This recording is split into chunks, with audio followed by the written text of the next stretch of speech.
లేదు అత్తమ్మ గారు, కొంచెం పులుపు దిగాలి, దిగితే Your mom and Nanama are fighting.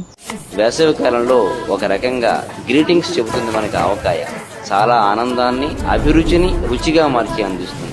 కొన్ని సంవత్సరాల నుంచి ఇది ఎలాగా మా అమ్మమ్మ నాయనమ్మ అందరి దగ్గర నుంచి వస్తుందమ్మా ఇది.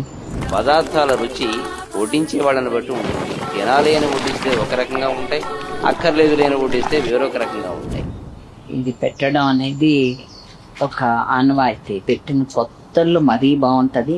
ఆ కొత్త ఆవకాయ తీసి పెద్ద బేసిన్లో కలిపి అన్నం ఇంత నూనె పోసి నూతి చట్టా మీద పిల్లలందరినీ చుట్టూ కూర్చోపెట్టి అమ్మ చేతిలో బేసిని పెట్టుకుని ఆ కొత్త ఊరగాయ ముద్దలు ఒక్కొక్కడి చేతిలో పెట్టినప్పుడు మళ్ళీ తన వరకు వచ్చే లోపల తిన్న ఆవకాయ ముద్ద అన్నపు రుచి నీకు స్వర్గం ఉన్నది అని నువ్వు అనుకుంటే దాని సుఖం కూడా అంత ఉంటుందో లేదో నేను చెప్పలేదు.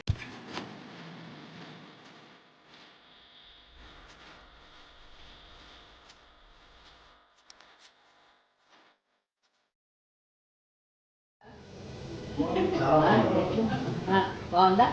థ్యాంక్ యూ నాన్న.